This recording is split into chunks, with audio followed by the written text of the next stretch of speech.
We are live and in color. Well, I'm wearing a white shirt, but otherwise in color. Hello, everyone. How's everyone doing? Durud, durud. Um, okay, so I haven't had time to stream at all over the last week. Um, been a bit under the weather. I hope to get um, several streams done uh, from today onwards. There's might have guests on as well. Hey, Halda. Okay. So, um, right. So before I start, because there's a lot that I can talk about from the last week. Does anyone have anything they would like to say, ask, comment on, and so on? Um, I was on Ali's show last night, Mm-hmm. and I had to leave pretty early. Okay. But I kind of feel that the question is what's happening in the Middle East, and the fact that Iran has, or the IRGC has announced new leadership for its military and stuff. And I commented, "Great, that gives Trump new targets, the heads of the Uh, military." right. You know, So, so I actually just wrote a post about this on Facebook. I'm gonna quickly translate because I wrote it in Hebrew because in Israel most people don't have access to the same um like the mainstream media is not doing its job. Um so quickly, I was actually going to do this first. First of all, earlier today, both the Qatari foreign minister and the Pakistani prime minister said that peace is imminent between the US and Iran. I mean, the Pakistani said peace is imminent. The Qatari said we're close to a deal between the Iranians and Oman. Um, Now, all the available information that we have makes me doubtful, but that was also the case last time, and then they did sign a deal. Like when both of them say something, I tend to take it more seriously than I would have at the beginning of the war. Um, and so before we get into what's happening inside Iran, that's something to keep in mind. Don't be surprised if we get some sort of an announcement. So Shai Hagadol is asking, where's Armin? This is the Israeli settlement into Liberty Politics. I am, my name's Guy. Should have introduced myself at the beginning. I'm Liberty Politics Middle Eastern analyst outside of Iran. So Israel, um, um, surrounding countries, and also general geopolitics from an Israeli perspective. So I'm Israeli, as you probably could have heard by the way I pronounce your name. Oh, Sapir's here. Hi, Sapir. You were able to come in early today. Hi. That's nice. I'm only here for a bit. It's like Okay. 7 a.m. where I'm at right now. Oh, okay. So you're abroad. Oh, right. Yeah, you told me. Okay, so the flight did go through. I didn't. Yes. Oh my God. Yeah. So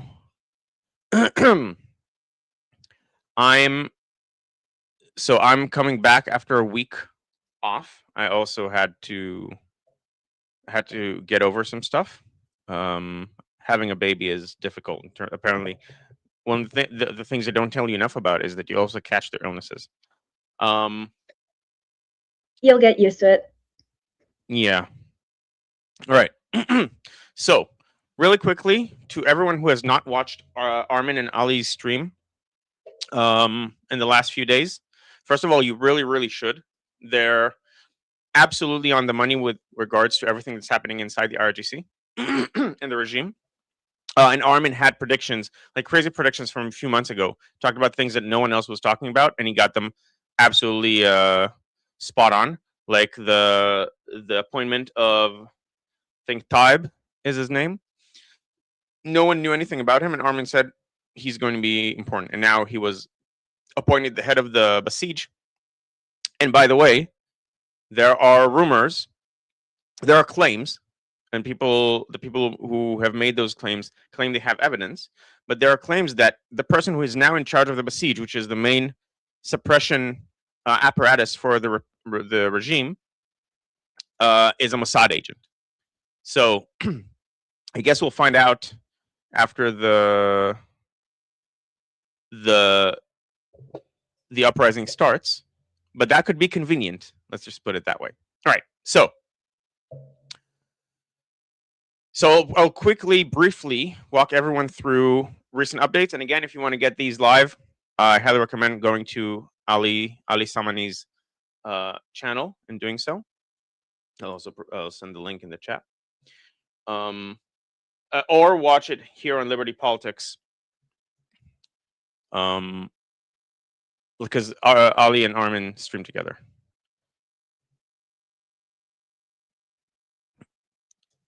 So this is the channel. Put it in the chat. All right. So here we go.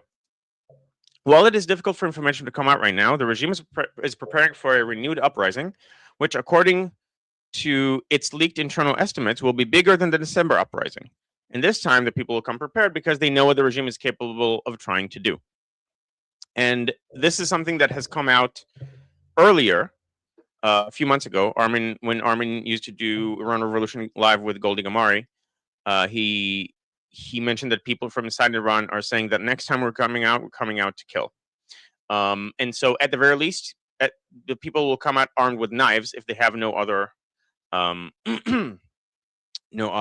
weaponry.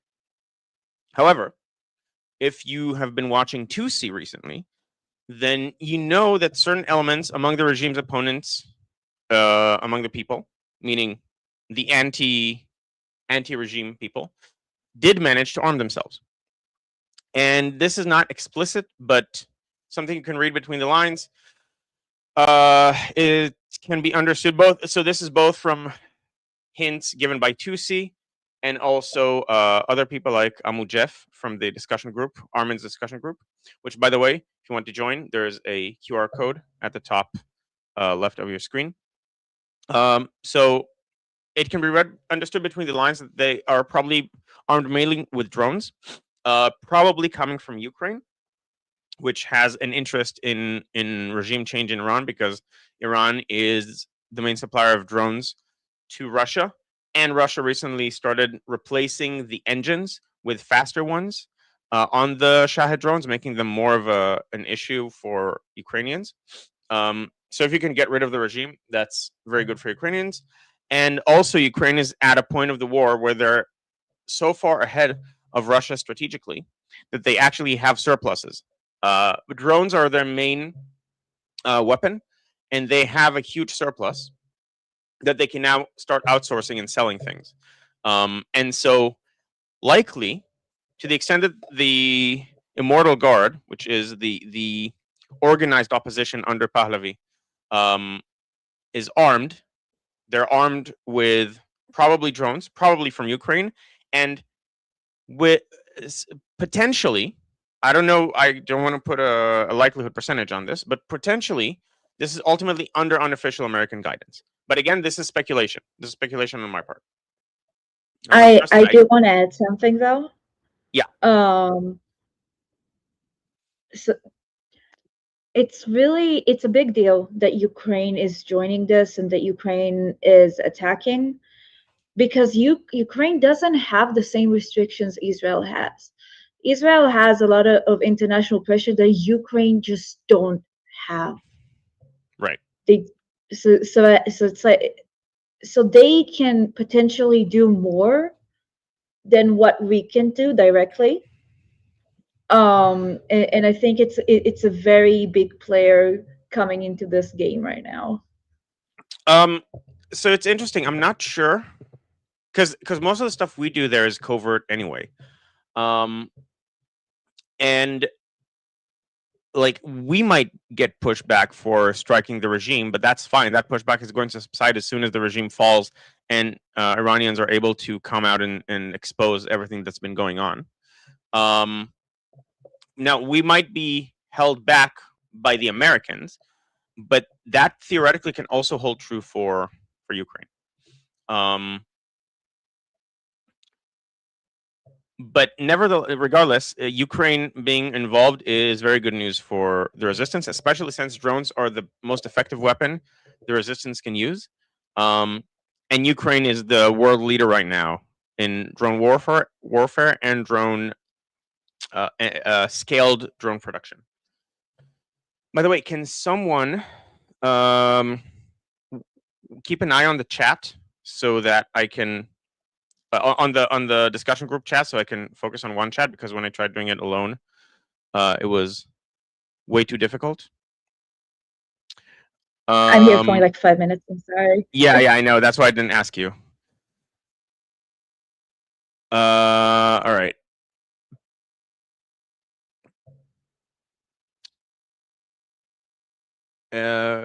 So can anyone? Okay. So when someone feels like they can do it, let me know. Meanwhile, I will. How does it? She can do it if you give them like 2 minutes.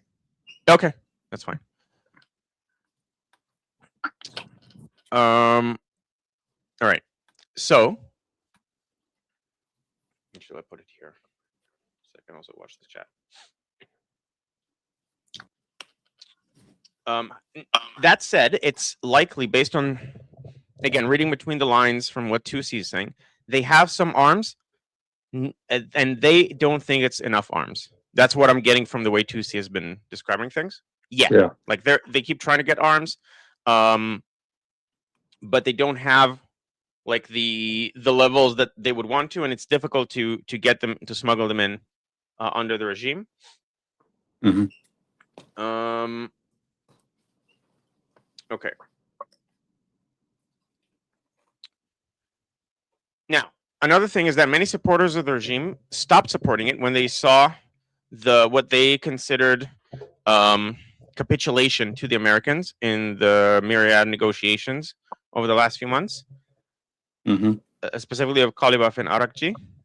And the longer the Mujtaba takes to appear live, they think that the regime is basically no longer Islamic. So they're not going to fight for it. They're not going to fight for corrupt politicians like Kalibaf. They're going to fight for their supreme leader, that being Mujtaba. Now, it's interesting to see. So the round of appointments that you mentioned seems to be a return to the control of Bet Rahbari, which is the house of the supreme leader. And so this implies that maybe the kind of people that the regime supporters would like are able to come back. We don't know that. We don't know what effect it's going to have. Okay. At the very least, it seems from, again, Ali.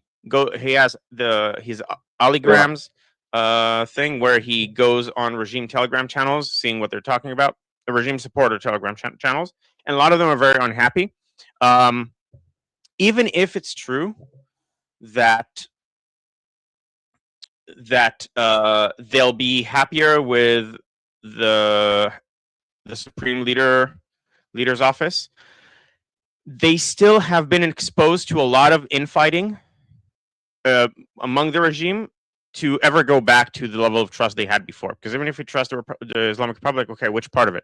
If they're not all in agreement, then how do you know who is representing God and so on? So they are facing a legitimacy crisis among their whatever remains of their supporter base.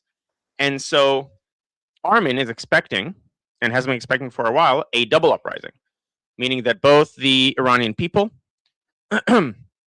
and the majority of the Iranian people and the minority of regime supporters are going to take part in the uprising, because they're not going to support whatever this is. They're going to support God's chosen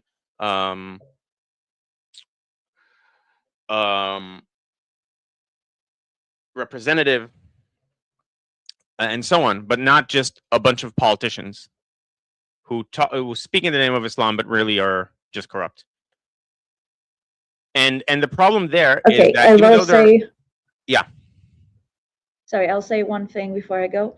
Uh, it is important to mention that in the past day or two, uh, there have been a lot of fuck, minuim. Appointments. Yeah, that's what we're talking about. That's the Yeah. background to what I'm saying now. So that will probably bring some sense of stability. Like it might appease the supporters for a bit, but I think it's just a matter of time. I think Armin was right about it. Yeah, I tend to agree. All right. So it seems to be that as of now, the assessment of the regime is that Trump is not going to attack them anytime soon. And that's probably a correct assessment, at least until the midterm elections. That's, I mean, based on where things stand, if he wants to strike, the window is closing to the point where you can both eliminate the regime and bring back stability to the oil prices and so on. So I don't think he's going to attack before the midterms. And that is also why I would not be super shocked if they sign some sort of an agreement with regards to Hormuz to bring prices down until the midterms. Not that I think the RGC is going to honor anything, especially not with this new round of appointments. So these appointments are way more hardline. So they're going to appease some of the base, but they're not going to rush to sign a deal. Another reason why, okay, I'll talk about it after. But there might be a Trump tactic of, because if he prefers Kalibaf, then he might sign something to give him a leg up. I think that's what he's been doing with Vance recently. Like so we'll talk about it now. The reason that it was leaked that Trump is in support of Vance representing Republicans in 2028, and the reason for that is precisely because of the amount of goodwill that Vance has been destroying for himself over the last month or so. Has been revealing himself to be a geopolitical rookie, and also someone who's just willing to throw Israel under the bus at the first inconvenience. And so so that might be a tactic. And that's not necessarily to say that he actually wants Vance over Rubio, but let's say he wants a proper fight, and if the donors are all turning on Rubio on Vance because of his behavior, and justifiably turning on him, in my opinion. Hey, Guy. Yeah. Kathy wanted to respond a little while ago to something that was said. Okay. Okay. So I'll stop here, and so I'll finish this point, and then I'll let Kathy respond. Thank you, Halda. Right. Then after her, I have a one, and then I think we're back to you again. Okay. Okay. Great. And so because they don't think Trump is going to attack, they have made an official round of appointments, meaning they're not afraid that these people are going to get struck anytime soon. And specifically, this round of appointments, based on Armin and Ali's analysis, is aimed at maximal repression of the Iranian people. Again, the double uprising when it starts, because they have internal assessments that it's going to start very soon. That it could start very soon. Okay, yes. So let's go to the questions. Okay, so I'm gonna drop this link in the chat. But to what Sapir was saying, I wanted to point out that it looks like that Poland joined the fight. They made a formal announcement that they joined the fight against Russia, I assume. It doesn't specify, but it's in Farsi, so I'm assuming against the Islamic Republic.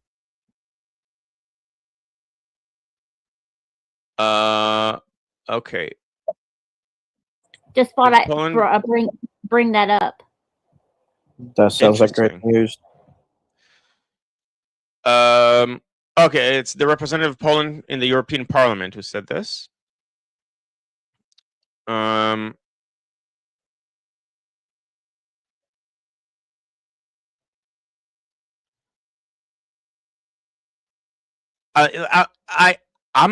This is so out of left field. I'm doubtful they're actually going to do anything. Did someone say anything about Poland from the Islamic Republic? Did they threaten them or something? Like, does anyone have any background for why this would be? It was just, this was a post from earlier today, and I thought it was interesting, and I thought of it the minute when Sapir and you were talking about Ukraine, so I figured I'd bring it up. Interesting. Yeah, that is. I just did a quick search and I can't find anything yet to collaborate it. But sometimes it is delayed too. So yeah, I'd be careful with that. Also, all the evidence we have is a video of people dancing next to a plane. So we should put that in the right context. And then a caption saying that they're joining the fight and implying Iran as opposed to Russia. But there's a lot of inference there and a lot of things that aren't completely understood. And a lot of the time, like one of the main tactics to create the disinformation around Israel was to take either videos or pictures out of context, like kids starving in Yemen, and then putting a caption, "A child in Gaza," and stuff like that. And then by the time you get the community notes, they already deleted the post. I actually think that posts that get community noted should not be able to be deleted, and most you should be able to disassociate yourself from the post. So like it'll say anonymous or something, but the post has to stay there because people are gaming the community note system by posting explicit falsehoods and like knowingly, and then when they get community noted, they just delete the post, but it's already made waves. So anyway, Midori has a response when you have a chance. Yeah, go ahead. Go ahead, Midori. Hey, Midori. I hope I'm seeing your name right. Hey guys, no, I was gonna say that's good if Poland joins. I mean, maybe not directly as we'd like to believe, but possibly perhaps do like third party, like helping, I don't know, let's say the US, whatever, set up base, munitions, and then have them as a stop point, because Poland has a reputation of having zero tolerance to certain folks that have been trying to cause damage in their country. And they still stand as the only country that I've come across, because I cross-examined this, to have zero terrorist attacks too. So they're just dealing with their native population problems. They don't want nobody else. And if you're not going to add or assimilate, then yeah. I mean, they do make it hard for people. I'm not going to say that they don't. But overall, you just have to earn their trust like you would have to like anybody else. Right. So I think Poland is one of the more one of the countries in Europe I'm most hopeful for right now, because they've managed to avoid this EU wave of mass assimilation of outside cultures without vetting. Okay, so Stephen is saying Poland is worried about drones in Russia, so attacking Iran makes sense. So I would imagine they would attack Russia, joining a whole new frontier. Like if you're afraid of Shahed drones, the last thing you want to do is go after the country that has a stock, like a full stock of them. Now, you could argue that maybe because they're already stretched, that Poland is betting that they're not going to do anything about it, which is possible. But that's still it's a high risk move to make. I would have imagined they'd join, or at least threaten to join, the war against Russia before talking about anything else, because because they're losing so badly in Ukraine. I think Putin might be looking for a way out by attacking another European country. And Poland, I think, geographically makes sense, even though presumably Poland would have enough of a military and also will to push back. And also Poland is a NATO member, which would make it dangerous. Yeah. I mean, I think NATO right now is too much of a paper tiger. They've proven themselves to not be. Yes, And also, they do. And the thing is that Putin is getting desperate. That's the issue, because his So neck is yeah, essentially on the line here. hmm yeah, because the only, well, to add, if I may, to add more context, is that the only leverage Putin has right now is nuclear deterrence. Other than that, he's pretty much cooked. Yeah. I agree with that. However, let's we don't want the conversation to become too disorderly, and so let's put everyone mute themselves, and let's put ones in the chat or twos in the chat when you want to talk. One is a new topic, two is responding to what I'm talking about, and Halda will monitor the chat and let me know if anyone has something to say.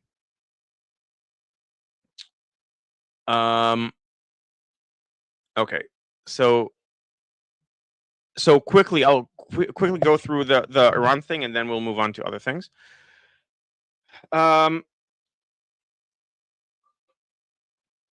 So Said Qasaminejad, the Pahlavi's right-hand man or like financial advisor, he's claiming that there are a lot of defections. You just can't see it yet because they're keeping a very low profile until the time to rise up comes.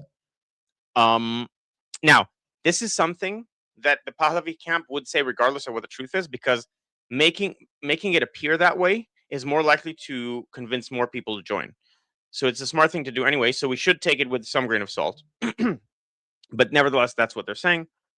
And the last point is that if you remember, the regime heavily relied on proxies to suppress the Iranian people last time, because people were just not willing to come to work and do it themselves. And so that, for one, that makes Qasaminejad's point more likely that there are a lot of defections. And two, the biggest proxy in Iraq, the Al-Hashd al-Sha'bi, the Popular Mobilization Front, is now in conflict with the Iraqi government, which has given it until September 30th to disarm. And as far as I can tell, so as part of this effort to fight to suppress the people, the regime has been calling in Fatimiyun and the proxies from like the Pakistan and Afghanistan, so to the east. I haven't seen reports of Al-Hashd al-Shabi also being called in. And so this is interesting.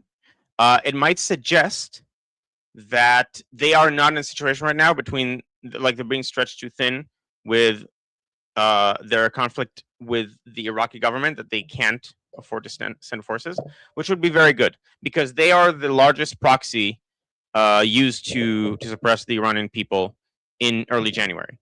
And all this to say that I really, really hope Mossad is preparing for the scenario to be able to assist the people in whatever way they can. Maybe Israel will be able to do a decapitation strike at some point. It's hard to imagine though, because you can't do it after it started because the streets are too densely populated, and you can't know when the spark that's going to light the flame is going to happen, so you can't time it effectively. But yeah, that's where things stand with regards to Iran, and I agree with Armin and Ali's assessment that this is done both because they're afraid of the Iranian people right now. They're trying to look strong, but they're very afraid of a potential uprising. And also, they're not as afraid of Trump. They think Trump is deterred effectively from going on the adventure, at least until the midterms. So, Jose, I want to give the background to the people, but does that answer your question? Do you have anything else you want to say? No, not really. Not on that. I mean, yeah, it makes sense. We'll just see what happens, you know? Yeah. Okay. So, with that, regarding Mossad, and by the way, everyone, as it says at the bottom, I will read all super chats. So even though I'm not Armin, feel free to send super chats, and I will go through them. Except for Rebecca. It depends on what she sends. I might read Rebecca's super chats. Okay. I don't know why you're laughing. It's not funny. All right. So the new head of Mossad, Goffman, has effectively laid off. So he moved them to different departments, but effectively laid off 2 senior officials in Mossad, and both of them with regards to their attempt to the failed attempt to collapse the regime in February and March, or rather March. Like the plan that was presented to Trump that subsequently failed, presumably that included the Kurdish separatists. So the plan that Armin was also wildly against, that was theirs. Potentially the one involving Ahmadinejad, although he recently appeared in public, so it's unclear how true that was. But regardless, whatever the plan was, it seems that there were gaps in Mossad's understanding of the region and the relations between the different parties, such that this was not a good plan. Even without Turkey, like Erdogan calling Trump and telling him to call it off, this is something that got a lot of resistance from Iranians, and they also would have been demoralized if this plan was to come about. Okay, so hey, chat fellas, is guy not monetized on his channel on YouTube? I don't see super chat symbol. Yeah, I'm not yet monetized because I need to have at least 1,000 subscribers to get monetized, and right now I'm at, let's see, 663. And so I'll post my channel in the chat. It's also in the description. But yeah, for me to get monetized so that you can send me super chats, I need to get more subscribers and also more watch time. But a lot of you are already watching, so link so I can sub. So it's both in the chat and also, like, this is the link, and also in the description. All right. So that's one point. A few others. There's some, like, getting into Israel proper and other. Actually, no. Before that, we need to talk about the big thing that happened over the last week. I'm going. I have a week's worth of stuff to go through. So bear We with have me. 2 cues to your. Okay.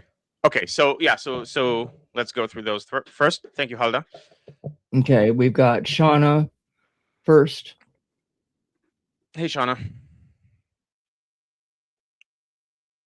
Can you hear me? Can you hear me okay? A bit. Yes, a bit low volume. Okay. Maybe it's on mine. No, it's not on mine. Much better. Yeah, it's just hard on the phone. I do think that I did recall, if I recall correctly, I think Trump was against the Kurdish plan, like he wasn't a fan of it. If anybody remembers anything about that, that was my only comment. Can you say that again? The audio cut off for a second. Oh, okay. I think Trump was against the giving the Kurds weapons plan. If anybody remembers anything about that, I thought that he did it, but he wasn't a big fan of it. Yeah. So here's the thing. I'm going off of both American and Israeli reports. The American, so Trump himself said, "Yeah, I was always against this."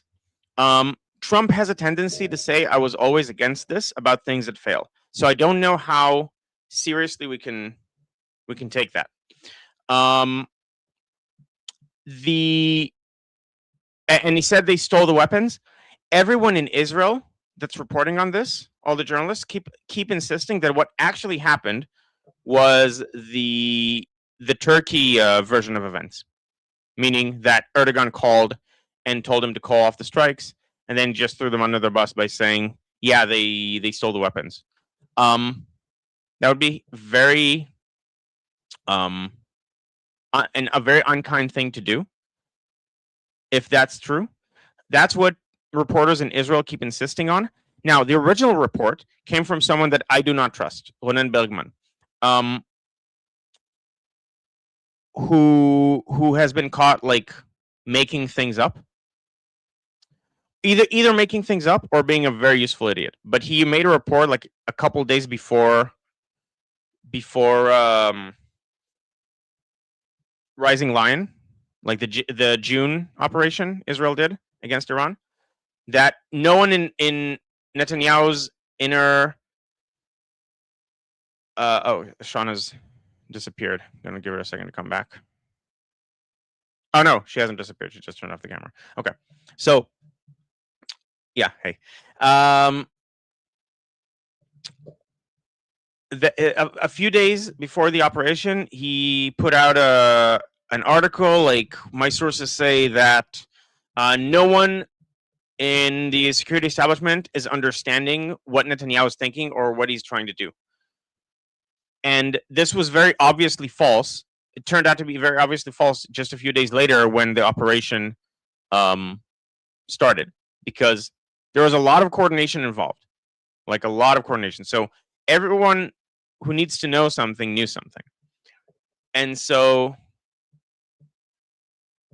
that's just, so I don't trust Bergman, and he was the first one I saw making this report. But then I saw other people like Amit Segal talking about it as if it's true. He didn't report on this directly, and I'm not sure if he just believed Bergman or he heard this as well from his own sources. But I've heard several people talk about this being what happened. And so I don't know. Like, I don't have a guess one way or the other. But there's Trump's version of events, and I don't think I can trust his words 100%.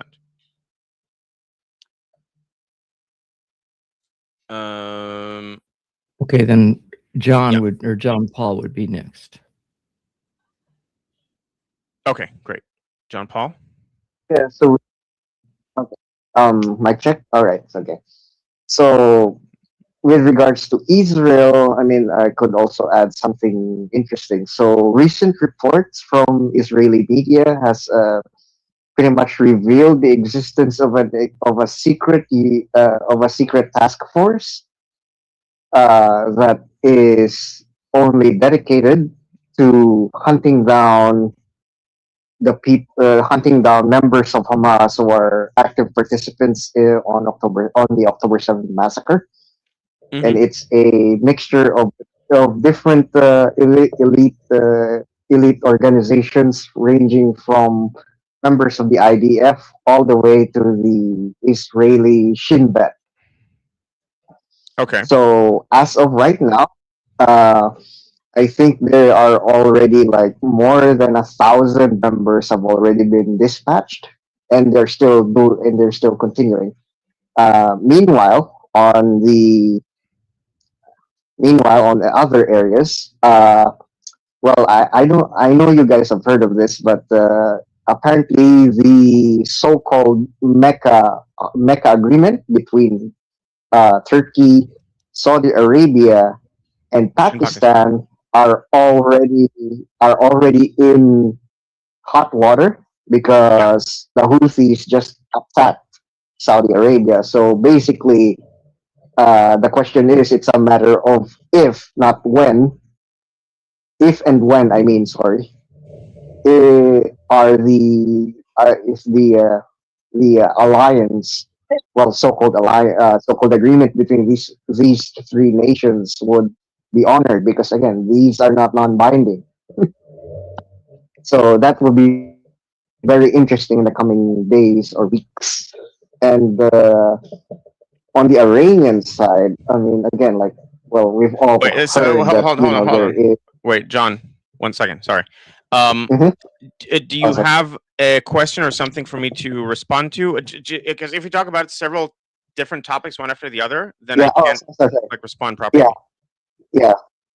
Okay. So my question is it true? Well, I want this. I want to know it from you guys, since you guys have more information regarding this. Was there a coup that happened within the IRGC recently?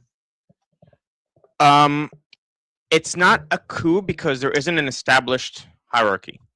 So again, this if you the best people to talk to this about would be Ali and Armin. So you have Armin's discussion group is in 6 hours or 5 hours, 5.5 hours. That would be an excellent question for there. But All as right. far as Yeah. I can tell, having followed the topic extensively, it's not that it's a coup; it's that there's a power struggle after Khamenei was taken out. There wasn't a clear cut hierarchy beneath him, and there's now attempts by different factions to take over. And so you had Kalibaf rising, and now we have the people around the people who are around the supreme leadership, who are Shauna, your mic is on. Thank All you. right. Sorry. No, not you. Shauna's mic was on. It's okay for you to have your mic on because we're talking right now. And so it's not a coup, but there is a power struggle, and people keep changing sides, or changing who's Yeah. on top. Yeah. So basically, TLDR is that the game of political music chairs is still ongoing. Yes, the game of Durkas, as Goldie Gamari coined it, is still ongoing. All right. Yep. We still have more stuff to cross out on the bingo sheet. Yes, it depends. Like it All right. might. So yeah. Yeah. Yeah. So No, I yield. I yield my time. So yeah. Okay, thank you. So now turn off the mic. Thank you. Okay. Halda, is there anyone else? We still have 2 ones. Okay. So let's So, go to the when ones. you're- Okay, so the first one was mine. I had just wanted to talk about, the Truth Social posts from Trump yesterday, just really quick. Mhm. He first posted, about how he wanted reparations for, all the troops and all Iranians, killed, over the past 50 years. And then Mhm. he added, Yemen, etc. Basically everyone who's been killed by the Islamic regime over the last 50 years. And he reiterated that again today, it looks like.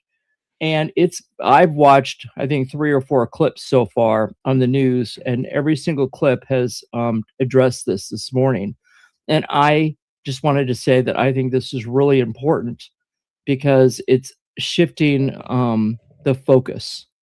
Yes. So we have a lot of Americans, that celebrate the death of our soldiers, leftists. I mean, literally celebrate, right? However, we do have a lot of leftists that are, silent, sitting on the fence. We have a lot of rightists that are pretty quiet. My personal opinion with this being brought out in the open like this, I mean, this is not only a challenge to the Islamic regime, but it's also a challenge to our own people, those of us that are Americans, to make a choice. Are we going to support, our troops? Are we going to support, freedom? Or are we going to continue to, fight and disprove of the war just because our oil prices are a little too high? And I just wanted to bring that up, that I think that that's a really important strategy, that's been brought up to the table. So I agree from a slightly different perspective. I think the Trump, first of all, let's see if I can find the post so I can read it. Because it's important to have context. He also mentioned the 54,000 Iranians who were killed, and they should also be paid reparations. So yes, all Iranians from now all the way 50 years. I mean, I mean, can you imagine the numbers that we're talking about? yeah. I mean, I think that's a fantastic thing that he did. And it brought light to the Iranians. I mean, now Yes. every news broadcaster, are going to be obviously negligent if they don't at least broadcast something about the protests. Yes. shut up. So they're already negligent because they haven't really talked about it enough. But Trump is a master, and he did this in 2016. This is something I learned to notice by Scott Adams, who is was among other things. So he's the Dilbert cartoon maker. He had a podcast, Coffee with Scott Adams, and among other things, he is an expert in persuasion. The Science of Persuasion. I read some books about persuasion based on his recommendation by Robert Cialdini, who's like the main researcher of persuasion. So if you're interested, the books are called Persuasion and Persuasion. Those are the one is Persuasion, the other is Persuasion, both by Robert Cialdini. I'll post his name in the comments. If you're ever interested in learning about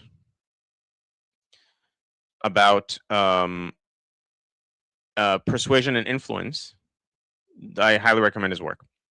So Trump is a master of framing the conversation, and he did this very effectively in 2016, and is doing this now with this point. So this is there are several tactics here. I'm not going to go through all of them, but I'll quickly read it. So I see that representatives of the Islamic Republic of Iran are asking for compensation for the damage done to them during the last 5-month military conflict. Started because they will not have a nuclear weapon, even though it was never mentioned in any of our negotiations or meetings. But it is an interesting idea because now I'm likewise demanding compensation from Iran for all the people they have killed and gravely wounded, very important to also include the gravely wounded, with the roadside bombs and many conflicts for which they are famous, as led initially by General Soleimani, including the families of those killed on the USS Cole and thousands of others killed in combat. Additionally, compensation should be paid to the families of the hundreds of thousands of innocent protesters that Iran has killed over the last 50 years, not to mention the 52,000 that have been killed in the last 5 months. I've instructed my representatives to put this firmly into any and all future negotiations. Thank you for your attention to this matter, President Donald J. Trump. Okay. So this is shifting the focus. There are several techniques here. I'll briefly talk about one, which is thinking past the sale. So the point of this is like Iran is not going to get reparations, but he's not just saying Iran's not going to get reparations. He's saying we should get reparations for all of this stuff. And then the way the conversation is then framed, if you're reading this, you're thinking you don't. The main claim here is that we should get reparations for X. And when someone phrases something this way, it makes you just take X for granted. So you're not even going to argue in your own mind about whether it's true that, and by the way, it is all true. But persuasion-wise, you have to make people believe that it's true. So I'm not saying this is not true. It's just that by framing it this way, Trump is making you not even question it, because if he just made the statement that Iran has done this, Iran has done that, and so on, then people would more readily delve into it. Well, did they kill the people on USS Cole? Are they responsible, and so on? Instead, by saying we're going to get reparations for this, then you're already accepting the underlying facts and the question is then, well, should we get reparations for this? And not to mention, you're way past Iran should get reparations from us. So that's a little framing technique that he uses a lot. And yes, I think it's very important that he wrote this because it's an important statement. And then if the news, another aspect is that manipulating media. If he makes a bombastic statement, everyone's going to report on that statement. If that statement also includes information that's important for people to hear, for example, Iran has killed 50,000 of its own people in the last 5 months, over 50,000, then it forces the media, it forces it into the news cycle and into what's being talked about. Okay. So, any other questions about that, Halda, or anything you want to say, or like, and if not, then who's next? No, I don't think I see any twos here. I'm just very excited about it because I think it really changes the dynamics and it does put some pressure on, Americans, everybody else. So I'm really happy. But Noah has a 1 and I can't find his topic because I can't figure out how you space inside of these chat boxes. So I lost it somewhere. But Noah, you're up. Yeah, the chat box. It's okay. I can just say it on here. Hey, Noah, by the way. Hey, Guy. So my question is, I know with the U.S. elections coming up, we had a discussion on Armin's group yesterday about like how Iranians are concerned about DSA candidates. For those who are not familiar with it, it's a faction of the Democratic Party who are socialists, and one of the aims that they want to do is defund military aid to Israel. I know you guys have elections coming up in October, but I didn't know like if there's been any talk about it in Israel and if Israelis are concerned about this. Israelis are concerned in general about the shift in public opinion, and in my opinion, this is one of Netanyahu's greatest failures in handling the war, because he allowed people with no decision-making power to take advantage of the fact they have no decision-making power to make outrageous statements in Hebrew for the furthest right-wing parts of their base. And these then got translated, and just people don't care, and it was driving me crazy because I could see public opinion shifting in real time. So in general, this is whatever the next government is. This is by far its biggest challenge to deal with. Especially, depending on what happens with the war in Iran, but let's say it's by far the biggest non-military challenge to deal with. Let's put it that way. And so the DSA is part of it. I don't think what's happening right now is directly related to Israel in how it came about. I think Israel happens to be the thing that they talk about, but I don't think the result would have been fundamentally different. I think the rise of both isolationism on the right and deep socialism / communism / Marxism on the left are both a result of just foreign meddling in public opinion in the United States. So I'll get back to the underlying point of your question, like whether we're worried specifically about cutting aid in a bit. But first, something to keep in mind about democracies. Democracies have an inherent advantage over other systems in the fact that they have what's called creative destruction, so that the system doesn't stagnate. If something doesn't go right, there's an internal correction mechanism as long as it's a healthy democracy. The downside of a democracy is that it's fundamentally anchored on an uninformed populace that makes the decisions for who gets to hold power. And as a result, that's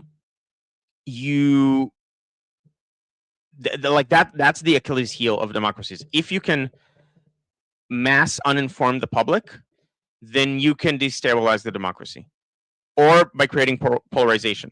So things like polarization are not as important if you have centralized power, because the people in power are way more informed because that's their job, and there's not enough. It doesn't matter what the population thinks, so infighting doesn't really matter. Like, I think this, I think that, okay, but it's not, neither one of us has any decision-making power, so it doesn't really matter what you think, so I'm not going to fight you over it.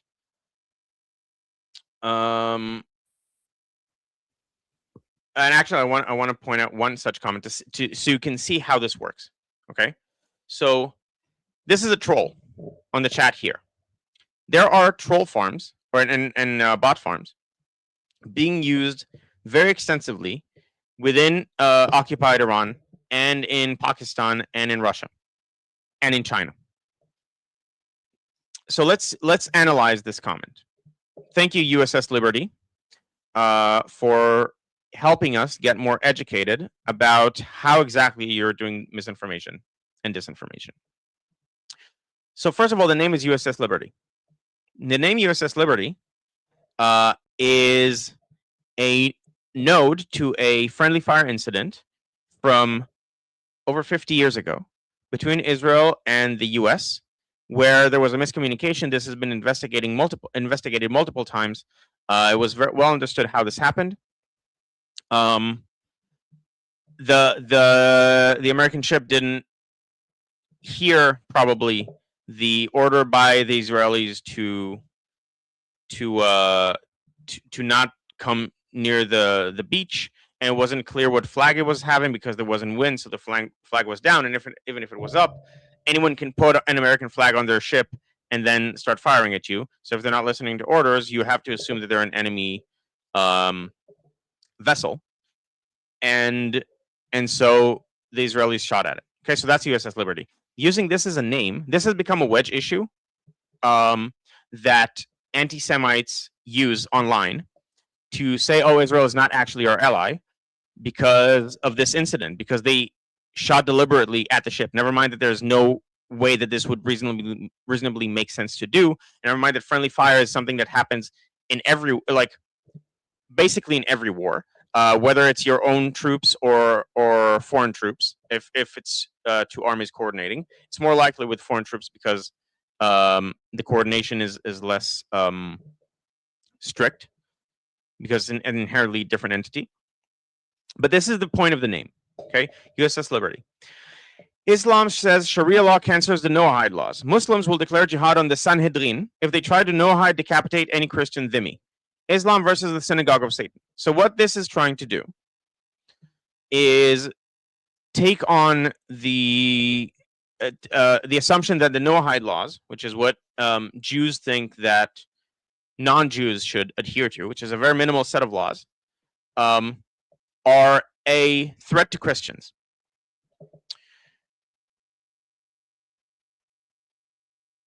This is, first of all, it depends on the version of Christianity, and it depends on the Jewish rabbi you're talking to who says this. So that's one thing. That's what the Noahide laws are, and so this person is saying Islam essentially is saying Islam is a friend to Christianity, and so all Christians should be pro-Muslim because we will together get rid of the Jewish threat, which is ridiculous because you have only a few million Jews in the world. But this is the angle that has been worked extensively over the last 3 years since the war started to create disinformation, misinformation about Israel, to get people to not support it because they would see Israel as a threat or as a cancer or whatever you want to say.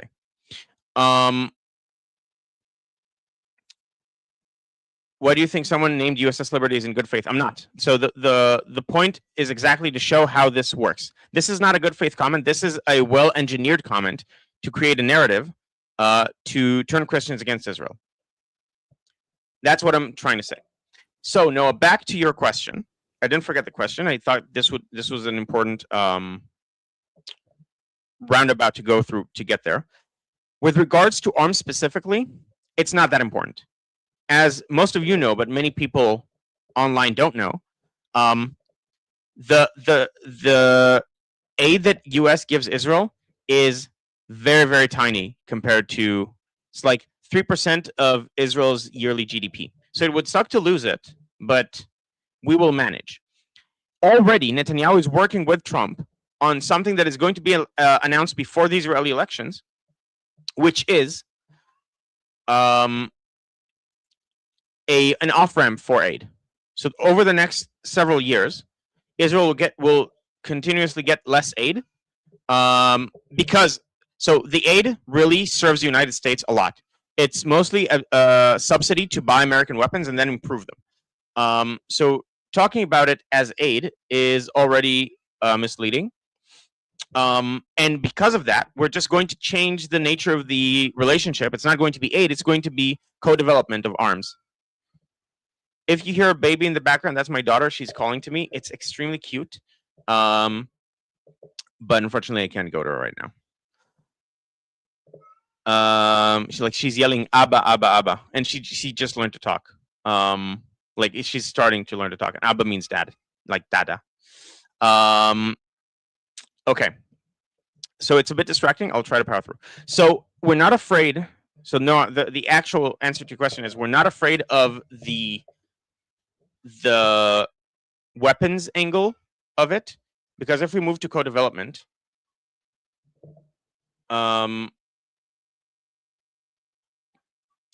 if we do co-development, then that's a fundamentally different thing. Amir is saying, make a pause, go see her. It's fine. She's with her mother and she's with her grandmother. I'll go hug her after the stream. Thank you for considering it, though. It doesn't sound like an emergency, and we also she needs to know that Daddy isn't always available whenever she wants Daddy.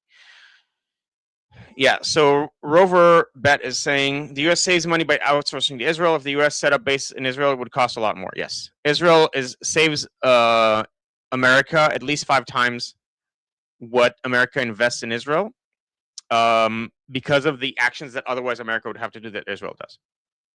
So the bigger issue is just the legitimacy crisis of Israel that Israel is facing because of really dumb politicians and because of Netanyahu not being enough of a strong leader to hold them to account. So hope that answers your question. I'm sorry that it was very long, but I thought it was important to go through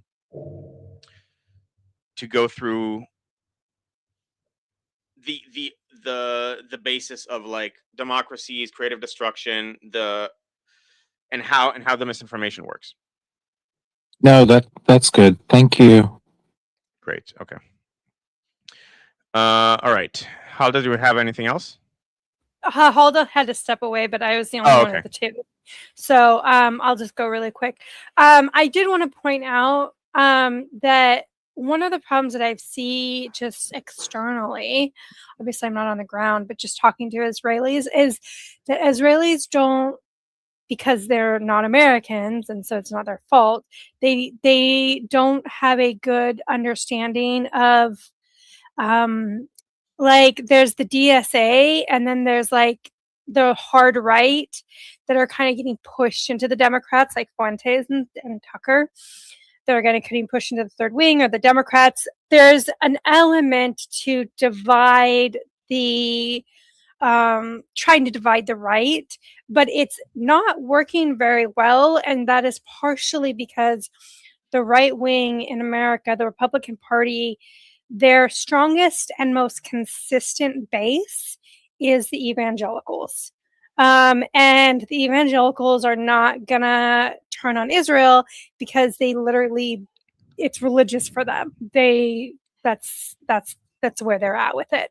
So I kind of want to point that out. But what I see, because Israelis are Jews and because Israelis are not Americans unless they're dual citizens or something like that, there's a tendency to lump all Democrats together and all Christians together, and there's a lot of quietness that kind of Halda was talking about that you probably just don't see on Twitter. I think only 12% of Americans are on Twitter, for starters.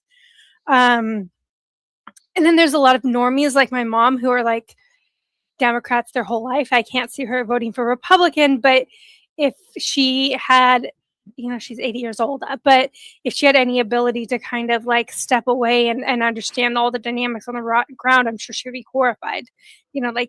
So the more blatant and blunt and honest the DSA is about their anti-Semitism and about their socialism, the better it is for the majority, because there's a lot of people who can't really stomach the thought of voting for a Republican, but they might just stay home. And so that still works in our favor. So I kind of just want to point that out. I'm not saying that as Americans, we obviously have our own weak points when we look at other countries. There's a lot of things we don't understand about internal dynamics. So, but yeah, the Christians in America the evangelicals will not really allow, from what I've seen, they've already started to turn on Tucker. His stock is kind of plummeting. Only now? And well, no. I mean, I've seen this for the last like 4 months, and as more and more people, because people have been on vacation, right? So as more and more normie kind of Americans are paying attention, his stock is going to plummet more and more. Is what I suspect. People, there's a lot of people in America who are just families, and they only start to pay attention maybe 6 weeks before midterms. There's a lot of people like that. Okay, thank you. So sorry, before I continue, so Russ sent a super chat, and apparently he thinks he was misunderstood, or more support from the misunderstood guy. I can see your comments. You're not banned in any way. Like your comments are appearing. But if you have something to say, maybe I missed another comment. So thank you for the super chat. But we can see your comments. So feel free if you want to say something. I may have missed it, but write it in the channel. Get through it later. Okay, sorry, Shauna. Go ahead.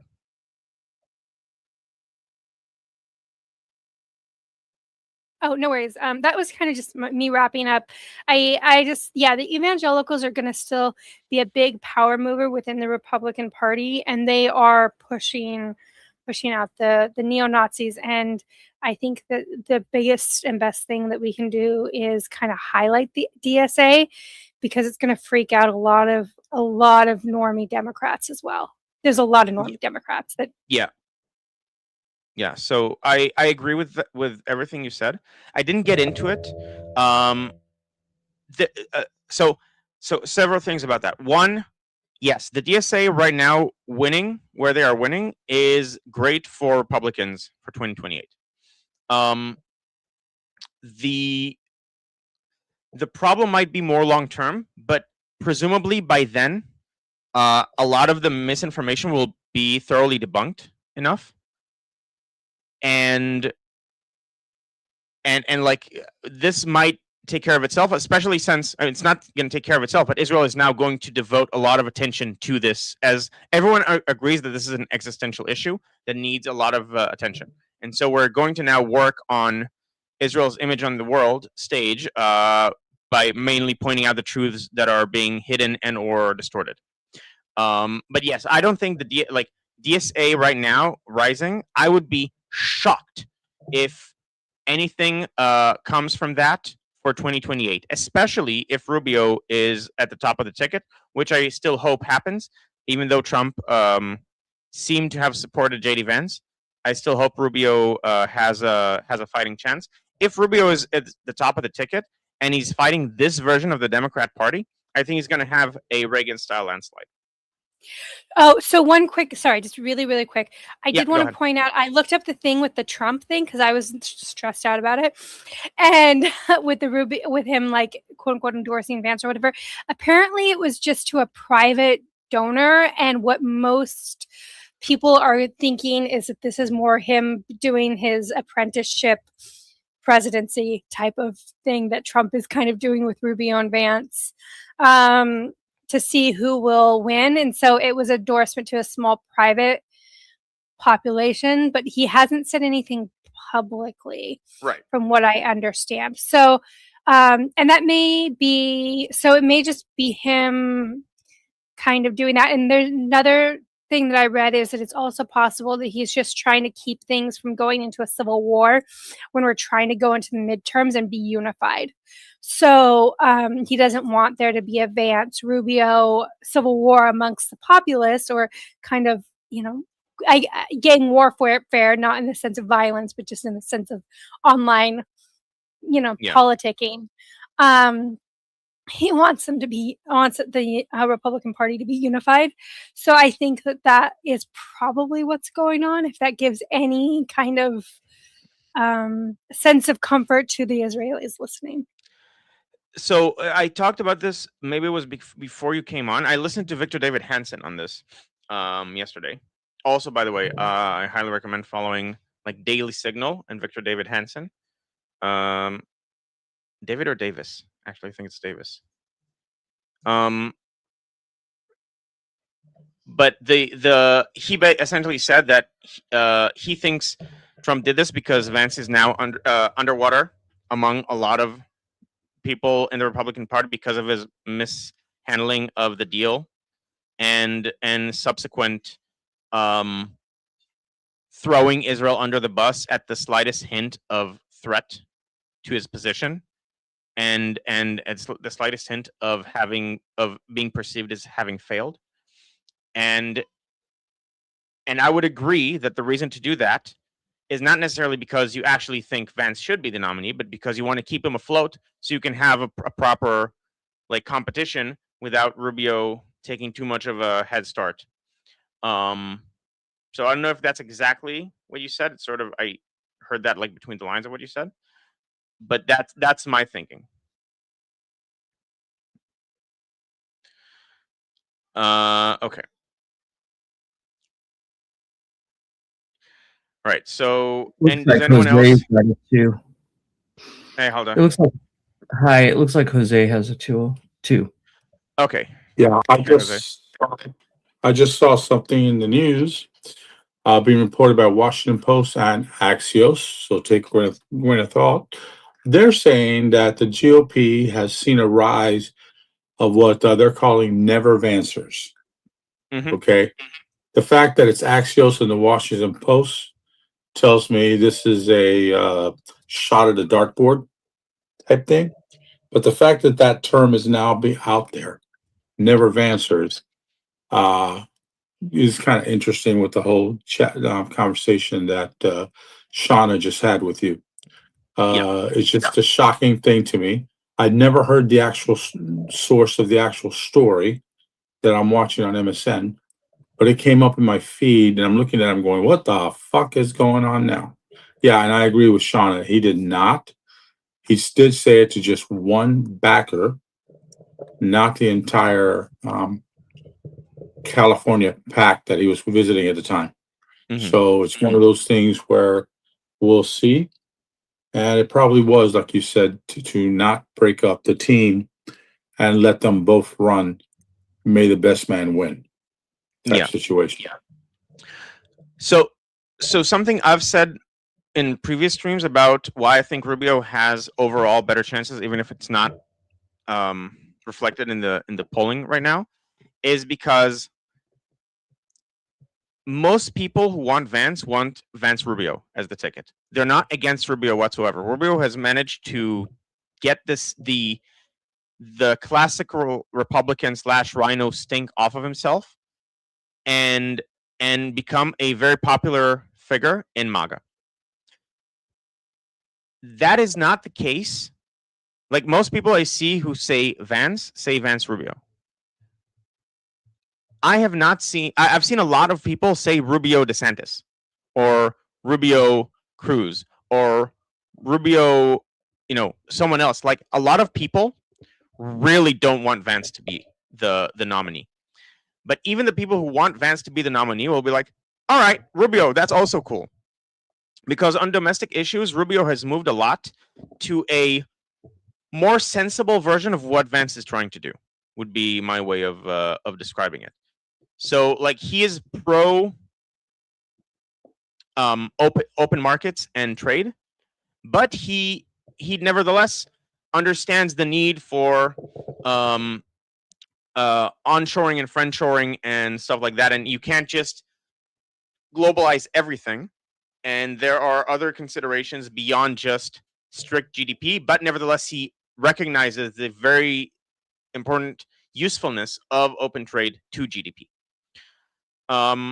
So I completely agree with that. Okay, anyone else? before I move on to the to Gaza and the No, we have two twos. okay, yeah. So let's go ahead. Shauna. Yeah, I just want to say that I think Rubio has done a very good job of kind of following through with Trump's kind of America first strength kind of idea. What the GOP seems to be doing from on the ground logistics that I'm looking at, like what they're literally physically doing with law and stuff, is straddling the national security and the kind of pro free trade elements within the right in a way that works for the blue collar voter. So Right. that seems to be what's working. So it is still very much, it has that element of the GOP that I grew up with, but it's enough, but it also can pull in the kind of the traditional blue dog voter, the kind of labor kind of person. And so yeah, it creates a really strong coalition.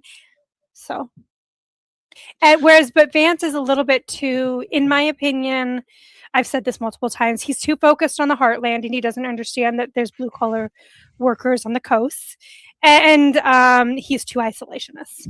Because like my hometown, we have a lot of blue collar voters, but they work for Boeing and they work for, like, they build military weapons and stuff like that. That's where our blue collar workers are. So it's in shipping and stuff.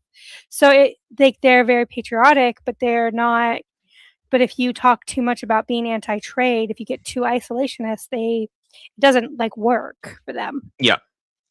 So I think Vance is a representation of a lot of the people that were added to the tent, but he's not a good representation of the tent, if that makes sense. Like Rubio. So you have, let's say, Ted Cruz as a representation of one end of the tent, and then you have Vance as a representation of the other end of the tent, and Rubio is, to me, the person who can hold the tent together, and he's uniquely positioned to be that person post Trump. I think he is actually the heir apparent as far as being able to hold the coalition together. I don't know what Charlie Kirk would have thought about this at this point. I suspect he would have either shifted to, because he was very friendly with JD Vance.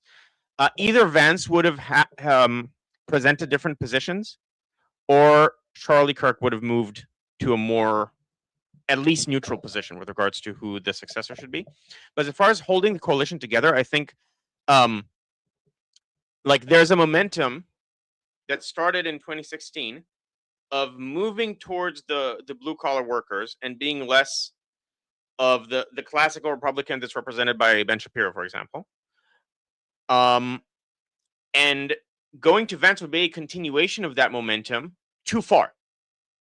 Like the coalition that Trump got together that got him elected in 2024 is that this kind of landslide is hard to come by, because he managed to straddle the line just right to hold everyone together, and a lot of that was Charlie Kirk.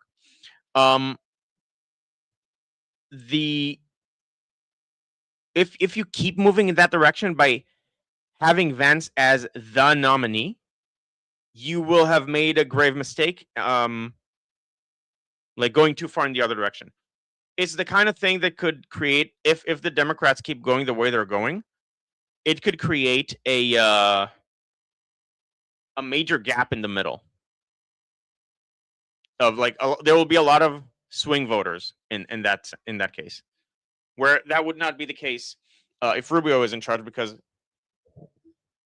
fundamentally he'd get a lot of the independents, like, just very easily. If the Democrats keep making the mistakes that they're making, then Rubio is going to get a lot of very reasonable people to switch sides. So Bill Maher said he would vote for JD Vance over a good chunk of the Democrats that are running right now.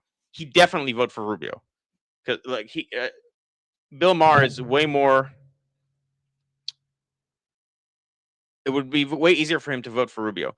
Was Stephen A. Smith He's a heterodox thinker. He's black, but he has like his own opinions. He said that he would basically vote for Marco Rubio over any other candidate that isn't I think it was Cornel West. I could be wrong though. But regardless of who the Democrat is, basically regardless of who the Democrat is, if Marco Rubio is on the ticket, Stephen A. Smith, who is a center left Democrat, would vote for Rubio. I think this is indicative of a lot of the movements of Democrats being disgusted by what their party has become, and or is becoming. We'll see if they manage to pull back from the brink in the presidential election. And Rubio is a much easier pill to swallow than Vance is. We still have 2 twos on this Okay. topic. Yes. So Go the ahead. next one, I hope I do not massacre your name. Jehuda? Did I Yehuda. say that? I'm sorry? Yehuda. Yehuda? Thank you. Your audio's Yeah, not you're working. muted. No, it's not. It's It's not still not about working. speaking loud. It's just there's no audio coming out at all. Check your Check your mic whether you settings on the bottom. accidentally press the mute button on your mic. No, All still right. no. Well, he tries Yeah, to figure that let's out. move on and try to Got it. fix it, and we'll get back to you if we manage to fix it. Okay, the next one is Samantha, and then we can come back to Yehuda. I hope I said that right. Shalom, can you hear Yes, me? good. Because I'm on my phone, so I don't know how good my Yes. connection is. Okay, I'm Yeah, going we to say hear this. fine. Someone like Rubio absolutely could steal voters from like left who are like afraid of like the very far left. That is Yeah. definitely true. The problem is Pete Hegseth is Pete Hegseth is a PR nightmare for the right if he's on the ticket. Like you guys are going to have to deal with there are going to be people who are going to be scared about like a real push towards like criminalizing homosexuality and trying to bring back things like slavery and like taking away the right to vote for women if you have Pete Hegseth. Like he's a PR nightmare for the right, and people who are scared of the DSA maybe more scared of the right if Pete Hegseth is running, even with Rubio. Okay, thank you, Samantha. First of all, I don't think that's we have that in Israel as well. Like we had Handmaid's Tale in the protest against the judicial reform. So I appreciate that people can get that level of derangement about, and I mean derangement technically. I don't mean it like pejoratively. Just like having sorry, Yoda, it's still not working. Having a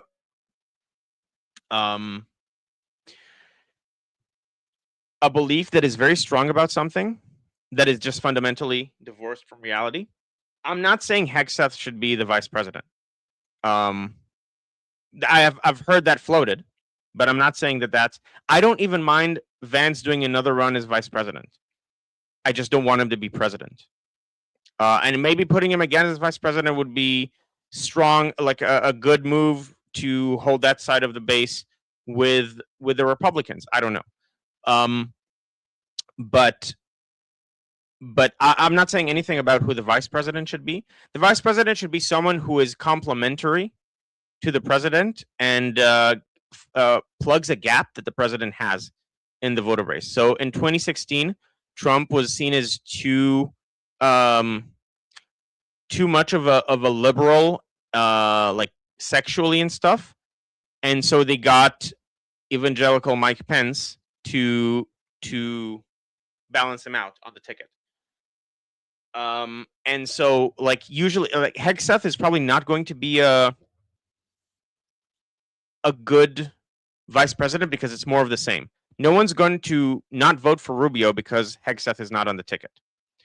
There are people who would vote for Rubio if he has someone who is different from him on the ticket as a complement. Thank Can I you. just say real quick? Yeah, I agree. No one would not vote for Rubio because if he doesn't have Hegseth on the ticket, but like people would not vote for Rubio if he did put Hegseth on the ticket is the issue. So like I don't know if he would think that, but I want to like get this out there before this even like becomes a thing that like this is a very real issue of concern because that would really screw over the Republican Party. And Right. even if they had a DSA member.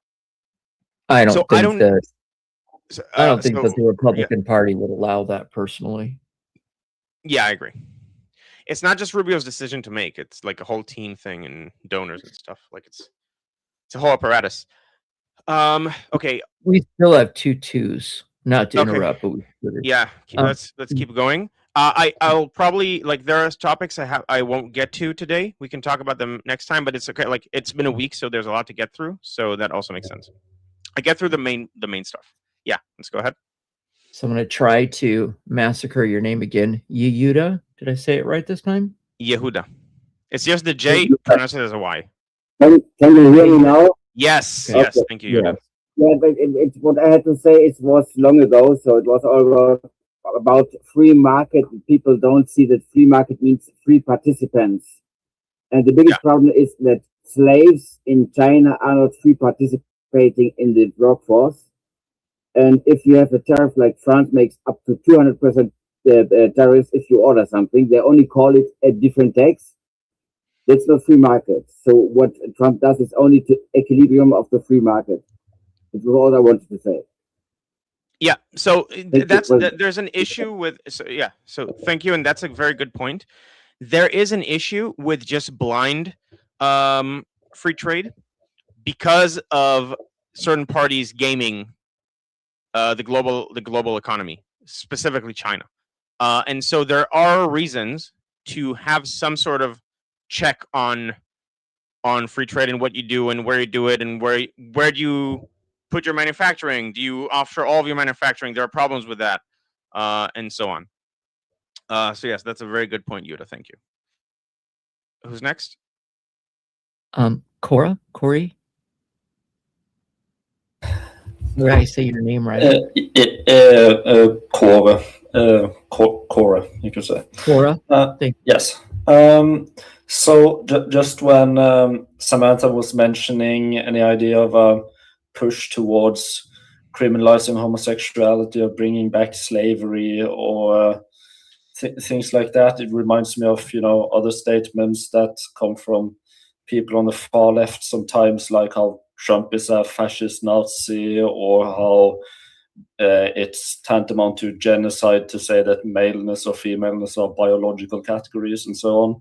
And it reminds me also of how the studies of Jonathan Haidt with regards to understanding the other side and how the left has a tendency to not really understand people on the right. And so I'm just thinking, as well, a conservative, when I hear these kind of statements, I'm thinking, are those things like criminalizing homosexuality in America or bringing back slavery would never ever happen for once? And I'm just thinking, are people on the left, or at least the far left, at all aware of how, well, frankly, insane that sounds to conservatives? So I said, I used the word deranged, and I used that word like the reason Trump derangement syndrome is called Trump derangement syndrome is that derangement is the right technical term for what it is. There is a belief that is very strongly held that is just completely divorced from reality. Like I unfortunately I agree with Samantha that there are people on the left who would genuinely think this, and it might not necessarily have to be the far left, because I've seen this happen in Israel. The level of derangement that I've seen by otherwise centrists about the government and what the government is trying to do was absolutely eye-opening about just how far this level of media capture can take people. So I don't know if Samantha actually thinks herself that this is going to happen. If she is, I completely disagree. I think that's part of the derangement. But in saying that a lot of people on the left would believe this, I can see that. I can see that because I've seen this happen here. I've seen this happen to Kohelet, which is a very reasonable policy forum that took part in putting together the judicial reform in Israel, and they have been demonized endlessly with positions that are absolutely have nothing to do with what they think, using like snippets and stuff like that. And just I've seen my own family members go completely off the deep end, where my own wife worked there at the time, and like I was trying to tell them, listen, that has nothing to do with what these people do. And they were just so sure they're right because everything around them kept saying that this is the case. That if they can do it to Kohelet, where a few years ago they were completely legitimate and everyone would talk to them, and they were considered a right-wing policy forum, but otherwise like with libertarian leanings, not even full-blown libertarian, just libertarian leanings. It's the level of derangement people can get to, otherwise normative people, otherwise intelligent people, otherwise people who you can have a good faith conversation with about other topics. Like I've seen this happen. It was very eye-opening. So I'll just say that. Okay. Oh, and by the way, you mentioned you mentioned Haidt. So I highly recommend Jonathan Haidt's book, The Righteous Mind, that talks about what Kare.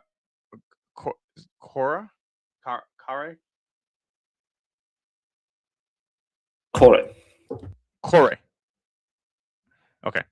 So what Kare was saying, I would say sorry?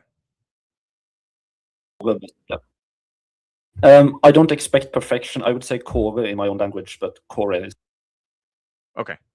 I like pronouncing things correctly, but we can. Norway would pronounce it differently. Oh, okay. All right. So he brought up Jonathan Haidt's book. He didn't say it by name, but The Righteous Mind talks about how liberals, because of moral foundations theory, I mentioned this before on stream, you have 5 moral foundations for right-leaning people and only 2 for left-leaning people, which is not to say that right-leaning people are more moral. It's just that they take more factors into consideration when making moral decisions. And since if you have a 5-dimensional decision weighing, whereas the other side has 2, if your balance is different, they just see that, let's say they care about care and harm and about equality or justice and injustice, and whereas right-leaning people also care about loyalty and purity, and I keep forgetting the 5th one, but there's a 5th one, along with care, harm, and justice and injustice as a moral barometer. And so so right-leaning people balance things differently, whereas left-leaning people just see that as they don't sufficiently care about harm, so they're evil. And so when they try to make decisions, when you ask left-leaning people to make decisions as if to predict what a right-leaning person would say, and vice versa, ask a right-leaning person to predict what a left-leaning person would say, the right-leaning people came way closer to actually predicting what the left-leaning people would say than vice versa. So the left-wing people just kept assuming that the people on the right were evil, and so made the predictions based on that. Okay, good. Anyone else in the chat?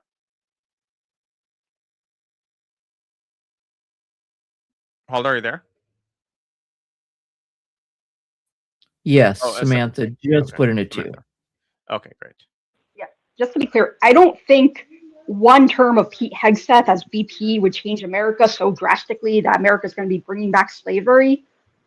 I do think, though, that, like, you know, the president gets to put people in the Supreme Court if people, like, you know, retire or die or whatever. I do think that, like, 2 terms of Pete Hegseth as president, if we ever had, like, 2 terms of Pete Hegseth as president, we could get some scary people in the Supreme Court that could basically be the catalyst to, like, if it later someone else scary comes into power, do some scary things further down the line. Like, I do think that it's not impossible that that could be the catalyst to like a later president actually managing to make consenting adults having intercourse illegal in the US. Like, I absolutely do think that that could happen if Okay. we had Pete Hegseth able to put people in the Supreme Court. Okay. So I'll quickly respond and then we'll move on. I think you fundamentally don't sufficiently understand what Pete Hegseth stands for, what his positions are, and so on. I just don't think that those are his positions. I have not seen anything to make me think even remotely that these would be his positions. But I don't want to get into a full conversation about this. We'll just have to leave it at we disagree about this. Oh, okay. So Midori. There's 2 more twos. I don't know if you wanted to go through those or if you wanted to stop now. No, it should probably stop. I only have 25 minutes. Sorry, guys. Okay. I mean, Sorry, I have guys. more, but Armin starts streaming, and it's not wise to stream at the same time. Like to race each other. Okay. So if we have time after the next 2 topics, then I'll go through the oh, I also have comments to go through that I starred, and also super chat. Okay. So first of all, Harris Body, thank you for the super chat. When will Mushtaba reveal himself? We still don't completely know that he's alive. We have people thinking he's alive, but the fact that we haven't even received audio from Mushtaba says that if he is alive, he is not in a shape to appear in public. So I don't predict him actually appearing anytime soon, if ever. Then Shai says Israel must recognize Pahlavi as king of Iran and supply him with drones. I think Israel does recognize him, just not officially. And that the worst thing you can do to Pahlavi is have Israel endorse him, because then he'll look like an Israeli puppet. And the Iranian people chose him anyway. So what Israel should focus on is taking down the regime. Now they can supply Pahlavi with munitions in the background, and presumably they are. Like a lot of the drones that the people in Iran have, at least originally, like before there were some drones in the sky, those were Mossad agents in Iran who are Iranian, who got the drones over the years. So Israel is already providing drones to the opposition. They should not make a decision on who should be the ruler. Okay, Freedom to Gargamel says it's a dangerous game. Ukraine needs incentives to attack, and they want Iron Dome. Putin will not allow it.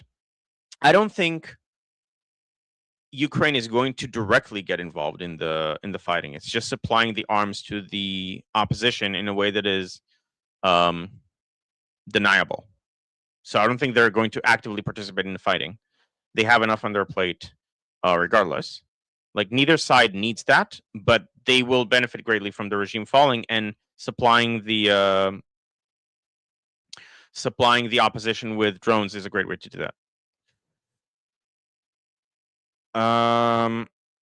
Okay, Shai also said that Trump is desperate for a deal. He will sign anything. I completely disagree. He has had ample opportunities to sign something already, and he has not taken them. I don't think he'd sign anything. I've seen from some other comments, you just don't have a high position of Trump, which goes back to what I said earlier about like this also happens with Netanyahu and with other people. There is a media-induced derangement, and again, I don't mean that in the colloquial way derangement is used. I just mean that as technically seeing as truth things that are fundamentally just not. Shlomo Ishtov is saying Turkey is in severe financial distress and has sold off all of its gold reserves and 80% of its foreign currency reserves just for oil. Saudi's same alliance of desperation. Yeah, I agree with that. We'll talk about actually the next topic I'm going to talk about. So, okay, I'll get back to this comment. The Mecca agreement. Okay, and another thing about this, I think that's why Trump has been calm, because he was waiting for this pact to fall apart because he wants Turkey to sign Abraham Accords and align with Israel. That's not going to happen. That's not going to happen unless you have a fundamental change in politics in Turkey, i.e., not having Erdogan and or Hakan Fidan, who is his successor, in power. Now, that could very well happen because he's been jailing opposition figures because he feels threatened. But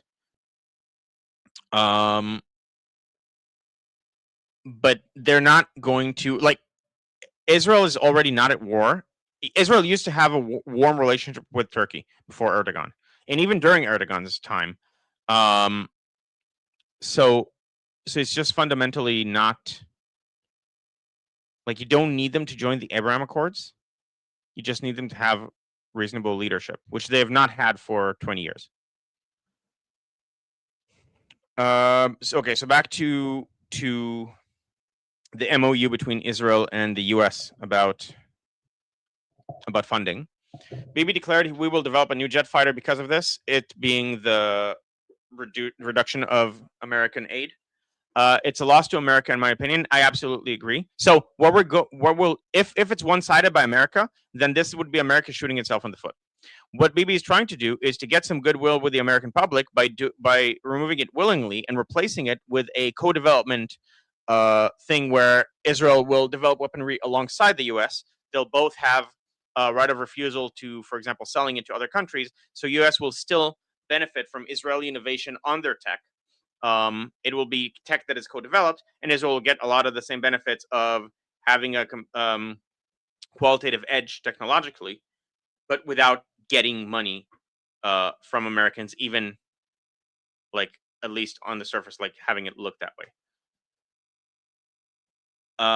Okay, and yeah, and so other from Freedom to Gargamel, I'm unapologetic about it. I think 3.8 is a good deal to upgrade your weapons and buy the competition and jet fighters, and binding me to you for almost anything. It's a dumb move by America. I completely agree. But because of where it stands in the American public's eyes, it's just not worth it anymore. So this is essentially the public opinion in America made it so that they're going to now get a worse deal that looks better to some of them. Because Israel will no longer be beholden to America with regards to jets, so we'll be able to develop and then sell our own jets. So, I don't mind getting off the aid if it improves public opinion, and fundamentally puts Israel in a better position. Like, Israel would probably, if it develops weaponry, would probably be able to compete with America on a lot. We just heard Lockheed Martin was scared. They peed their pants because Ukraine might be developing missiles, like anti-defensive missiles. If Israel gets into the markets that America is in right now, which Israel is not doing because of the MOU, American weapons, the American weapons industry is effed. Like, already Israel is the world leader in a lot of defensive innovation. So that's not like, don't threaten me with a good time, basically. We'll make way more money than we're getting from America if we're able to develop things that compete with the Americans. We don't want to do that because we're allies. We want to co-develop these things. But if we have to, we will be fine.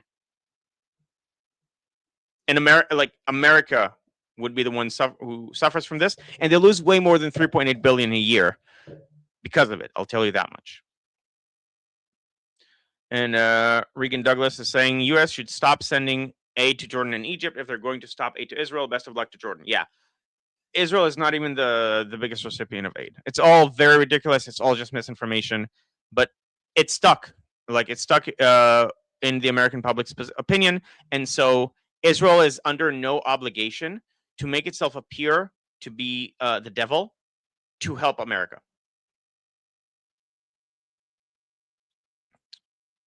Okay. Does anyone have any twos in the chat about that topic?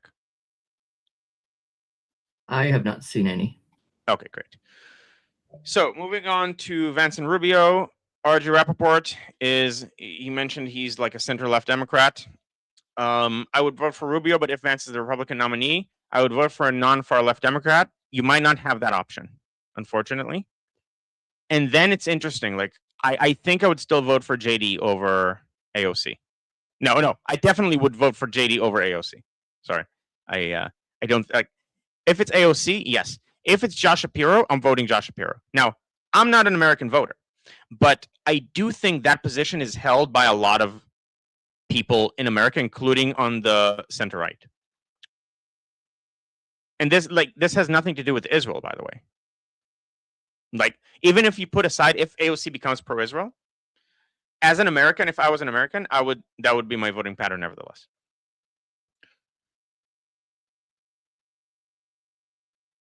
So Russ Chadwell, I'm supposed to back JD because I'm also prior military service, but Rubio is a lot less slick. I support Rubio. By the way, JD was a military photographer or something along those lines. He wasn't like an active combatant. We should and correct me if I'm wrong here, but that's my understanding. We should not he was in the military, but he sort of oversells what his role was. He was deployed. He was deployed to, I think, Iraq, but he wasn't like an active combatant. And then thank you for the jewels, Jax's games. Okay, so back to the Mecca agreement. So Saudi Arabia, Turkey, and Pakistan signed a joint defense agreement called the Mecca Agreement, and it's like NATO in the sense that if one of them is attacked, then it's considered as if the others are attacked. The problem with this agreement is, and the Houthis called their bluff, is that none of them actually want to do any fighting, and so. This is I think this is going to be on paper. It is going to strengthen their alliance, which is bad in terms of I don't see Saudi joining the Abraham Accords now. A lot of would have to change for that to happen. But fundamentally, I don't see this as a real threat yet.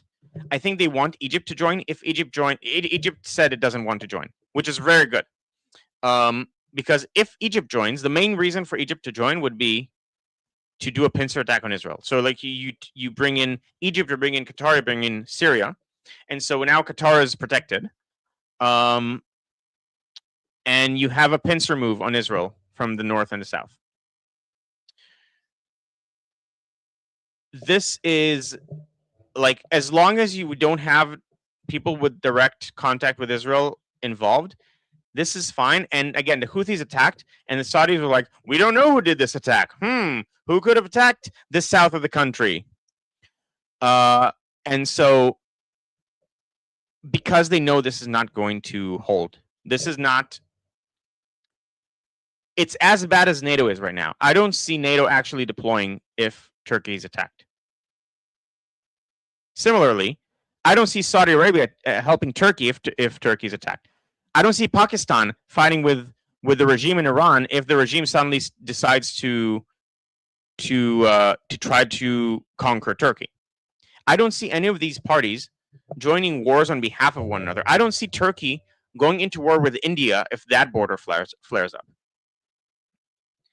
So I think this is a statement trying to say to Trump, I have other options, and I don't think you actually do. So it's a bad, specifically because of Turkey, this is a bad, this is something to keep an eye on. But right now, I'm not considering it a threat. I do think that it puts the kibosh on Saudi-Israeli normalization. Similarly, so we mentioned Syria. We don't know what the country is, but it's Syria. So Israel, it has just been revealed under strict censorship, so we don't know the names of the countries. But a country that Israel has been in discussions with over the last several years, or not years, sorry, over the last while, to get either some sort of an agreement, either a peace agreement or a security agreement, has been told by another, it was said Arab country. So otherwise the main suspect would be Turkey, but if it's Arab country, then probably Qatar. To sign a deal with Israel for the purpose of becoming stronger and then eventually waging war against Israel. And this is classic. This is what Israel is dealing with in the Middle East. Welcome to the Middle East. We do have 1, 2. I don't know if you want to do a response or if it's too close. Yeah, so I'll finish this point, and then we'll do a response, and then I'll talk about the remaining topics, probably tomorrow. So I'll just finish the point. So it's definitely Syria. That's the only candidate that makes sense for the country that is going to make peace with Israel, but then use it to attack Israel. And it's either Qatar or Turkey who told him to do this. And so this is what Israel is dealing with. This is what Israel has to keep in mind whenever it makes deals in the region. These are temporary. Unless you also change the education system, then you're dealing with a temporary peace. This is true for Jordan. This is true for Egypt. Neither of them has changed their education system. We have a very cold peace with those countries, and Israelis mostly are not safe traveling to those countries. Even though technically, like, you can go to Sinai, you can go to Oman. I've heard of Israelis who did that, but it's fundamentally unsafe.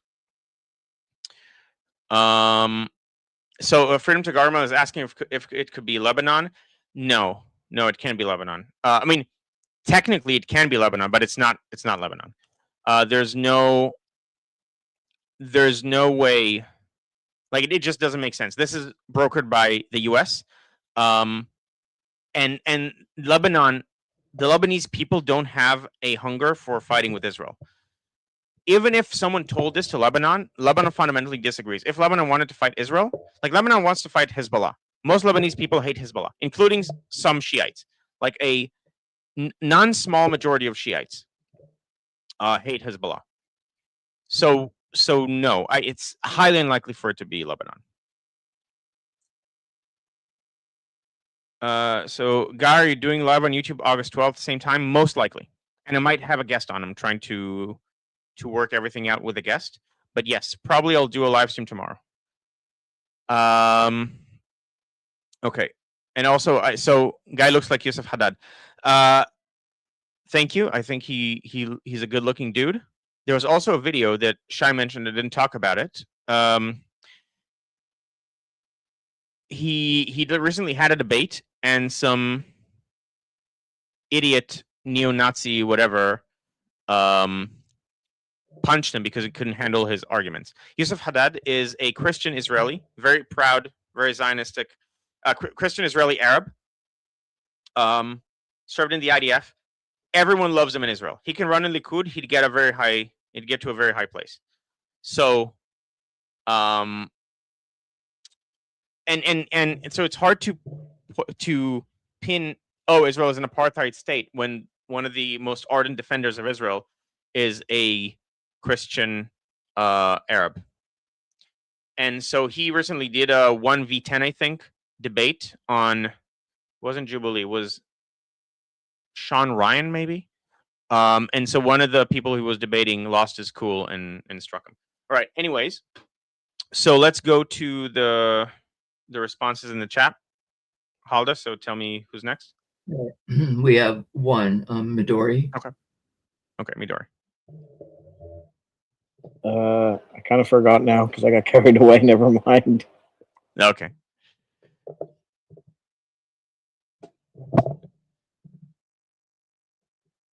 This is not the time. I'm trying to avoid, like, speaking Japanese to you, just to both practice and also flaunt my Japanese. But anyway, well,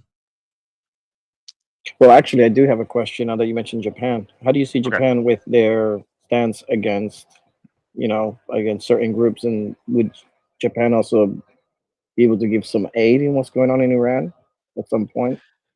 Okay, so my understanding of Japanese geopolitics is limited. I think Sane is her name, right? The new prime minister.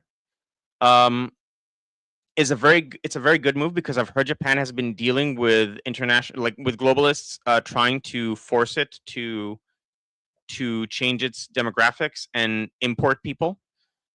And she's fundamentally against that, which is good. I don't think Japan is going to get involved in the Iran conflict. I think they're very much part of the Chinese Taiwanese conflict. And a lot of their navy. So Japan is an island state, and navy would be one of their strongest suits. Now, I mean, originally they were not allowed to have a military, but that has changed over recent years. After World War II, they were uh, prevented from having a military. But I think now they're strengthening their military capabilities as a Western ally against China invading Taiwan. So I think they're deterrent there. I don't think they're going to have anything to do with the Iran conflict.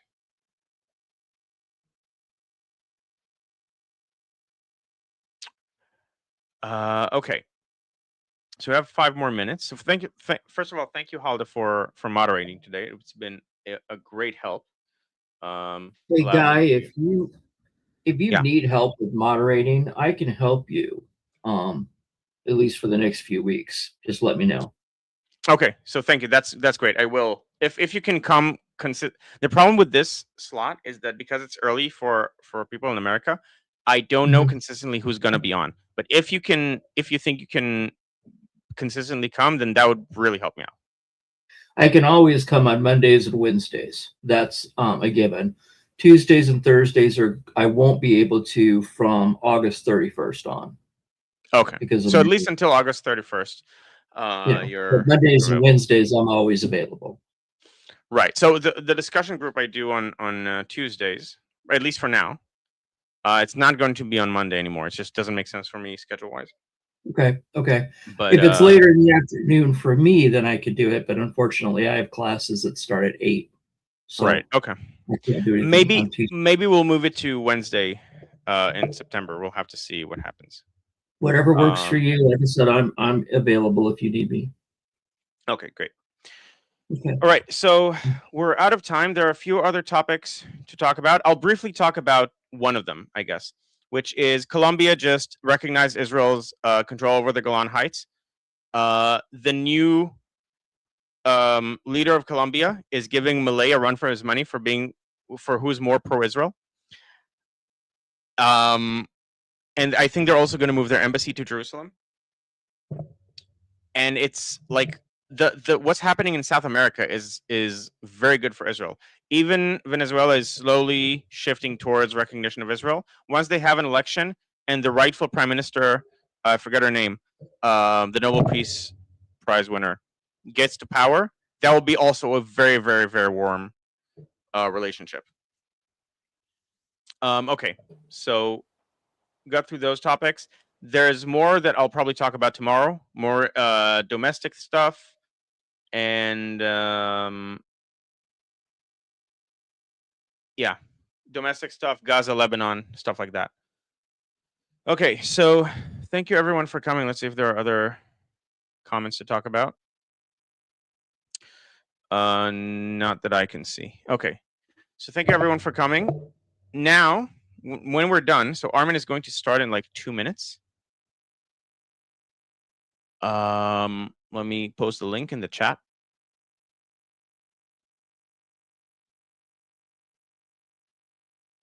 To the stream that's about to start.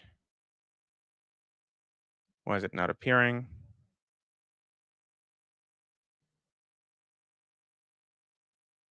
One second. So Armin is going to go live with Monkey. And he's going to talk about the latest developments with Iran. And again, there's a lot that happened since yesterday.